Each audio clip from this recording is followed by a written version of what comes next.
to show me about that piece of music and tell me that, not just through the registration that you're using, but through things like your rhythmic consistency. If you've got a piece where, you know, the rhythm is sort of fairly set out and straightforward and hasn't got an ebb and flow about it. So show me that. Show me perhaps the space between the notes that you want in terms of the articulation. Show me the clarity of what you're going to be playing tonight. And tell me a little bit about that piece, and tell the audience a little bit about that piece also. But above all, be yourself and enjoy it. And all those hours of practice that you've put into this one moment, just let them melt away and just come and play to me. That's all. Effectively, I've just come to enjoy and to listen. Catherine, thank you very much indeed. So I think it's time to start our first performances, and we have Nathaniel who's going to start our evening off. Nathaniel.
you to everybody who's played in that class.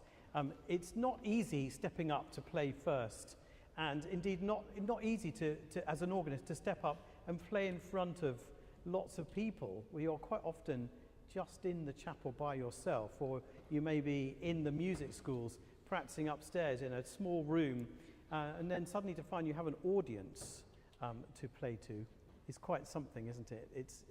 It puts you on your mettle.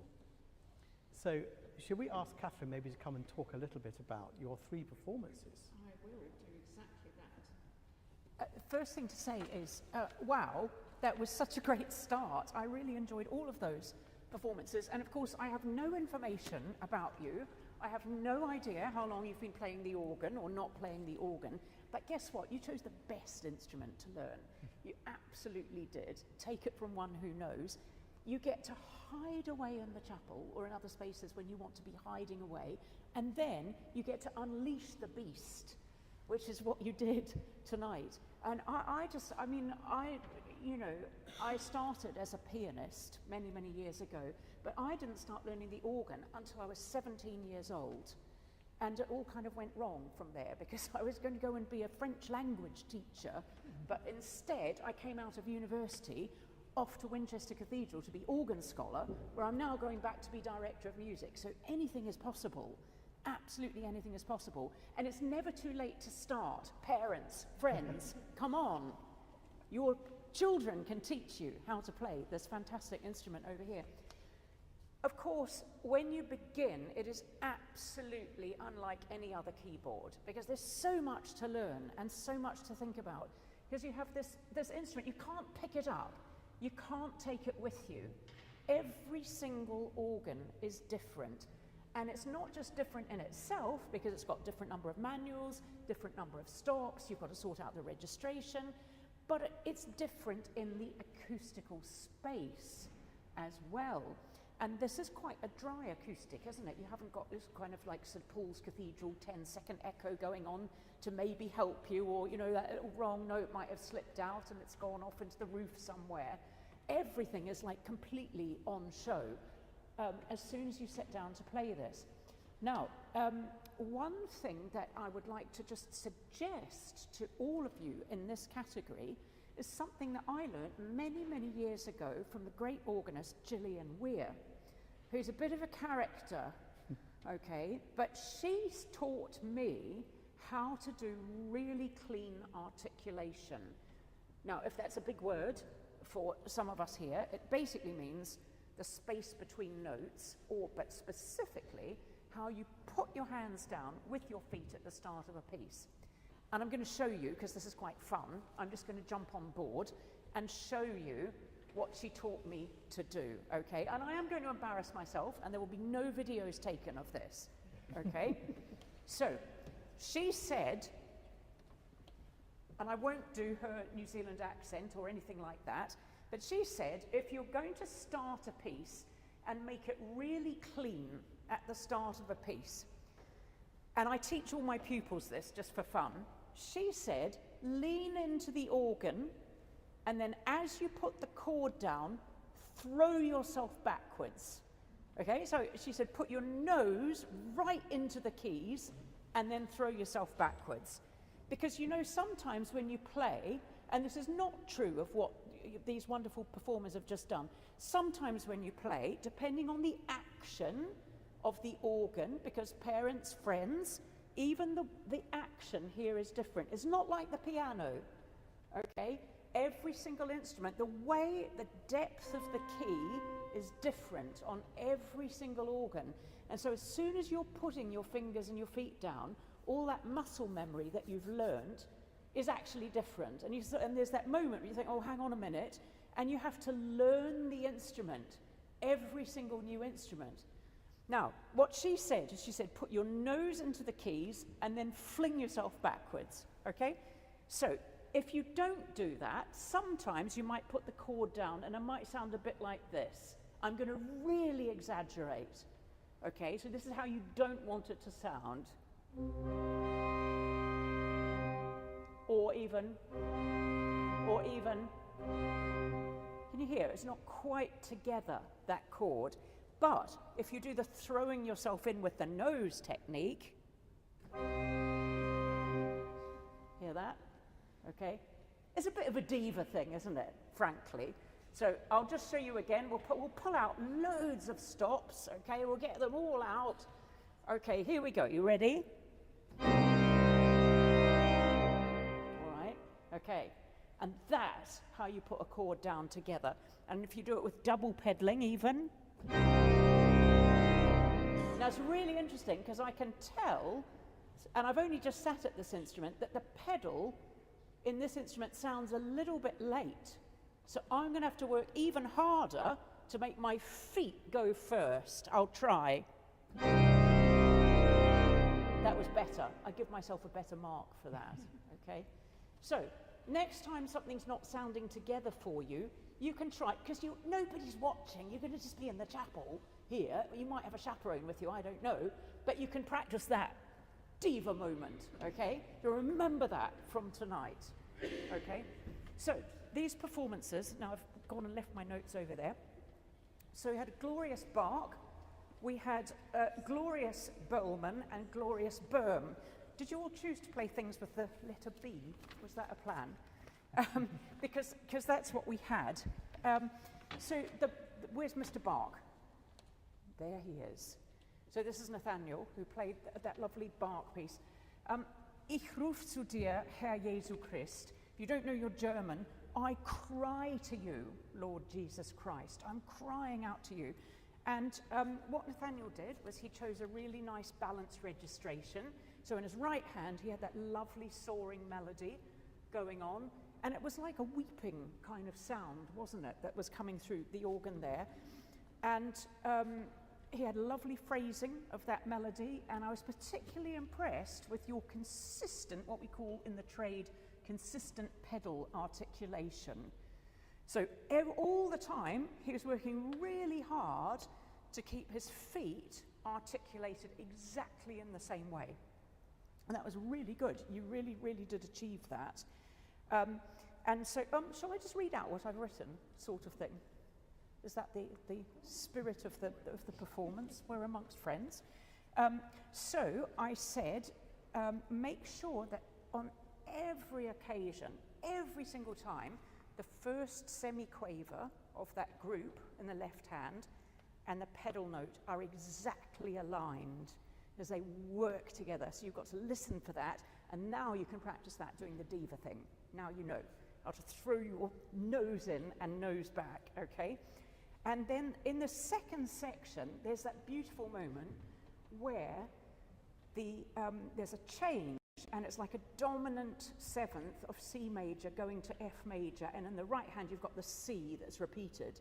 And when the C repeats, I don't know if you know where I mean, that's a really special moment. So you want to like pick up that C and say, oh, I love you, C. You're a beautiful C at that point. Never, never, never let it slow down. Keep your journey walking forwards. And you could try it just a tad faster, I think, the whole thing. I think that would help with the movement. You know the nose. Nothing's going to go wrong in it at all. Just practice it a little bit faster.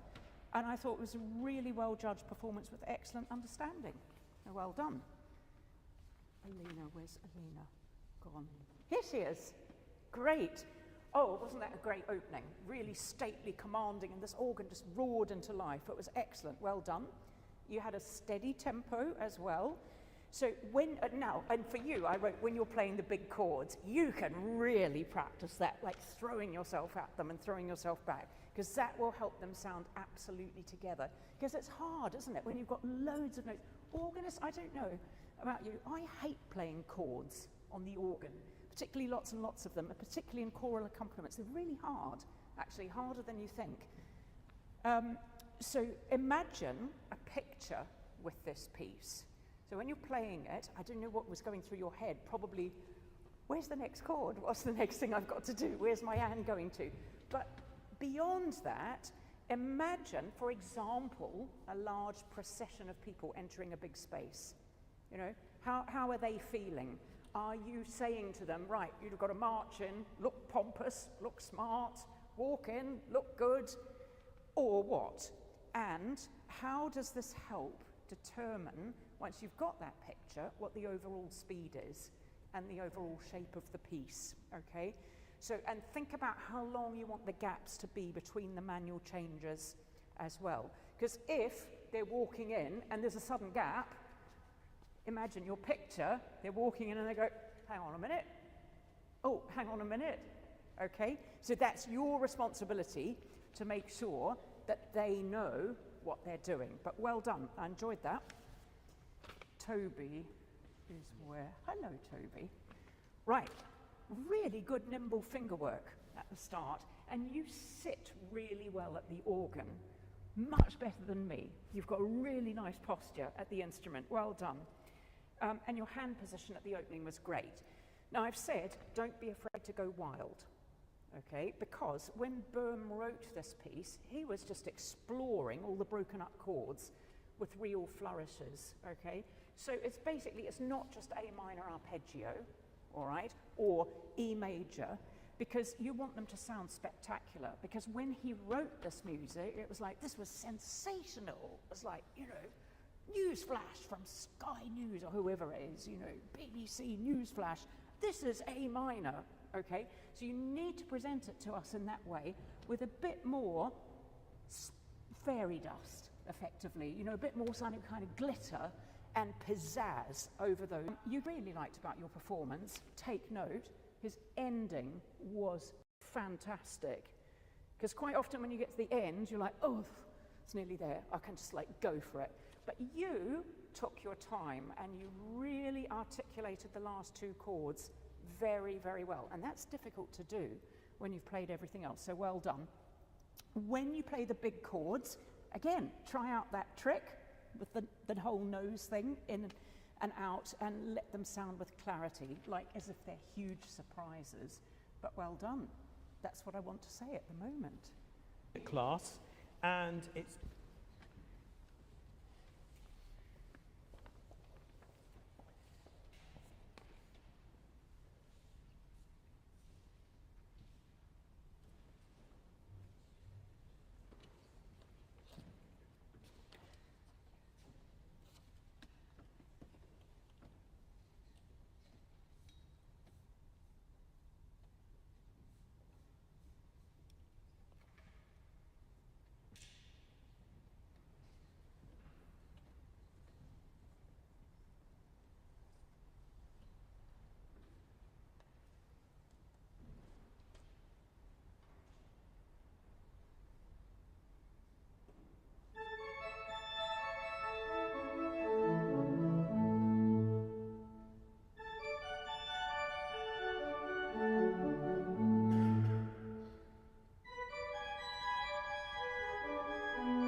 thank you to everybody who's played in the intermediate class. I mean, what a wonderful class that was. Just amazing to see the progress that you've all made during the time that you've been learning the organ, but in some cases throughout all of your journey here at Rugby School. There are people here playing who've been learning the organ since they arrived, and that's really fantastic. And some people just starting off on their journey here at Rugby who are still really playing amazingly. So thank you so much, and I think Catherine is ready to talk a bit about that class. I am. Oh, I did enjoy that so much. Thank you very much. What I've really enjoyed tonight is you've all played really excellent pieces of music. I like all of them. You know, they're absolutely great, and I enjoy teaching them to my own students too. So in this class, we had Bach, 2 Bachs in fact. We had Leighton. Most of his time he spent in Wakefield and then at the University of Edinburgh. And then we had dear Sir, finally, correctly, in my opinion, Sir John Rutter with the Toccata in 7. So really contrasting pieces and very, very interesting pieces for that. And you had a lot of different sounds and colours on the instrument as well. So it was like a mini concert from 4 different players. It was absolutely terrific. Thank you very much. So where is Josh? Hi. The Prelude in A major. So many different, like your feet have to go all over the place, don't they? And that da da da da da da da da da da da da. I'm really doing side steps because that's what his feet have to do. Really, really tricky. And lots of different hand positions, and it doesn't stay in the same place at all. What I would say to you is, at the opening, the way that you articulated the opening, the first 3 things, was different to how you articulated the rest of the semiquavers in the piece.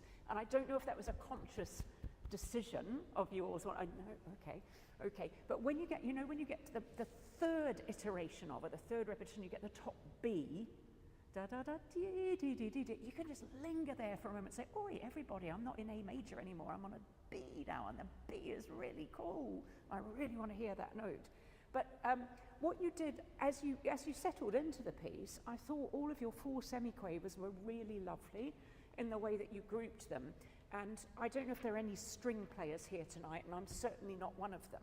But in Bach, when you get 4 semiquavers like that in groups, and you get it in your piece, da da da dum pa dum pa dum, and you have to think of those 4 semiquavers all being underneath one bow in one movement. Okay, so you want to think 4 of them, then the tiniest gap. So for you, you want to think da da da da da da da in slow-mo, da da da da da da da da da. Okay. And when as you settled into the piece, that's exactly what you did. Yeah, and you did, and the ending was perfect. I wrote down here, the end was perfect. The whole prelude to me is like drops of rain just falling in a spring shower. It's like there's a rainbow somewhere out there. It's like, the sky is sunny, but it's still like, it's so different to anything else he wrote. Which is why I'm really fond of the A major prelude and fugue, in fact. I think they're lovely, lovely pieces. Keep your speed consistent from the start to the finish. I put well done for lots of notes and changing hand positions. It was really good. I really enjoyed it. Well done. Thomas. Where's Thomas? There he is. Everybody's favourite piece. Ta-da!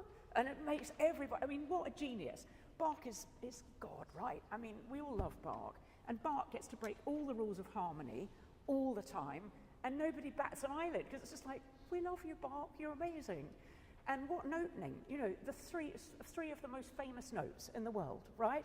To just go, la, and everybody knows, oh, it's that piece, it's so cool. It's like whatever we want, hammer horror, anything like that. But it's absolutely great. Now, where's your sheet? Otherwise I'll start talking about A major and not D minor. So, for you, I put, first of all, I put well done, and then I put, think about the gap after the first little group of notes and how it relates to the rest of the phrase after it. Because if you just go, la, and then there's a big gap, everybody's going, hang on, what's happened?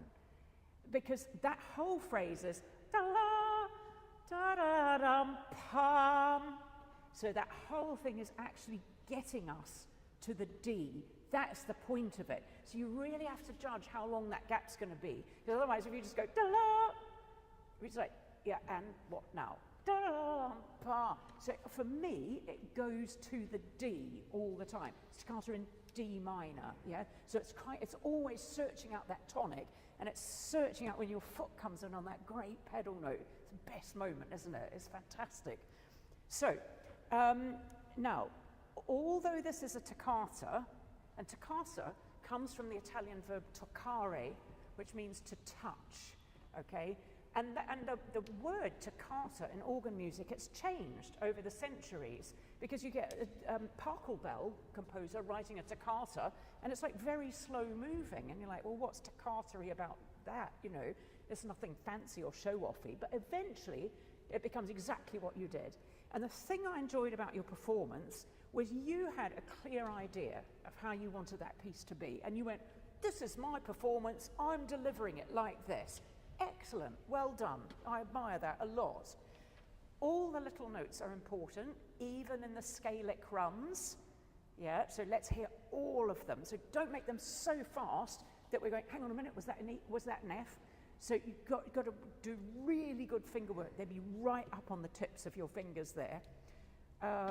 And yes, make sure that the O rhythmic structure remains intact.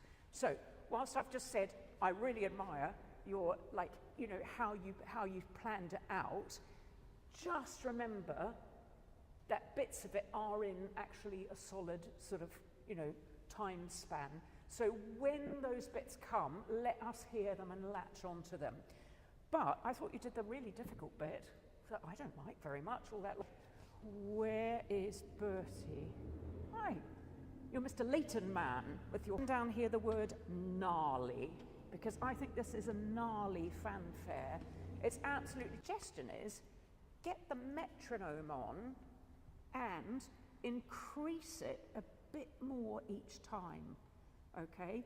Because when you do that, and it's the same for everybody, when you put your metronome on, nobody likes a metronome. It's quite unmusical, isn't it? However, it's very useful because as you increase it just a little bit, and you say, oh, I'm going to try it a little bit faster, it will show you the bits you can't do.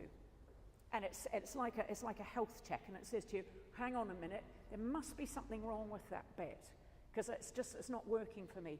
And to all organists, never be afraid to change your fingering and your pedaling at the last minute, okay?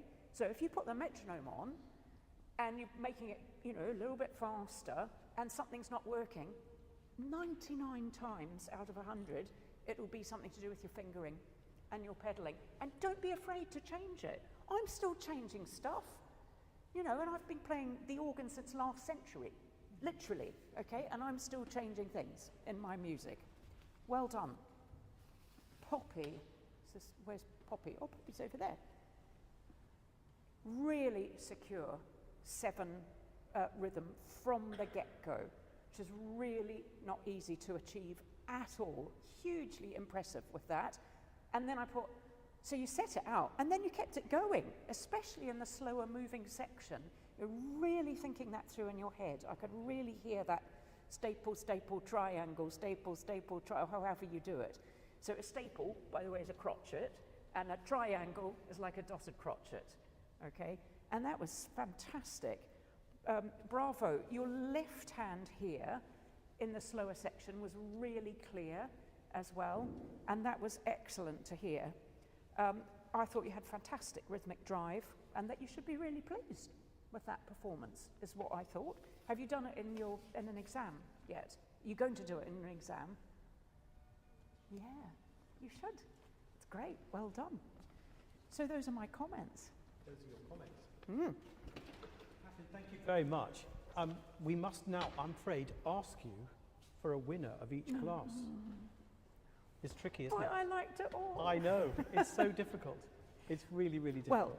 Well, if I really, really have to give a winner, then in the first class, my winner is Nathaniel. Okay?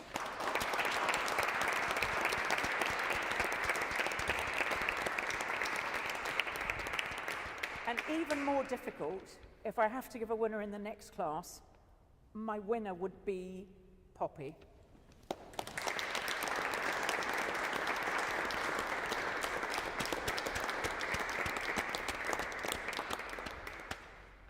Catherine, thank you so much indeed for your really encouraging and insightful comments. We've really enjoyed having you with us this evening for this competition, and we thank you so much again for the long journey that you've had to get here through traffic and goodness knows what. It's really wonderful, and of course we wish you all the very best for your move, your translation maybe, from Guildford to Winchester. Well, in that vein, I would strongly suggest that these organists come and play the organ in Winchester Cathedral. They're very welcome at any time. I am an open door person, and if you want to email me and say, can I come and play, I will try my absolute best to find you a space and a time to do that. Or perhaps Rugby School could have a trip. We could have a masterclass down there. Well, that would be absolutely wonderful. Catherine, we'd like to give you a round of applause, and thank you so much. Thank you. Thank you very much.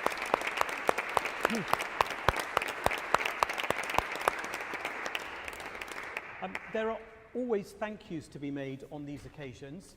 I'd like to thank my fellow organ teachers, Dr. Kevin Sidhu and Miss Castledine, for all their teaching of our organists within school. It's really wonderful that we have such a breadth of experience in the organ team. I'd like to thank the live streaming recording people over in this corner for all the technical expertise that goes into making sure that you can watch it forevermore on our YouTube channel. And thank you very much indeed for putting all the equipment in the right places. I'd like to thank our audience who've come to support us this evening. It's really good to see you.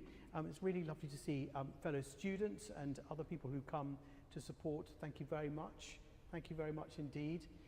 You're very welcome to come to many of our events.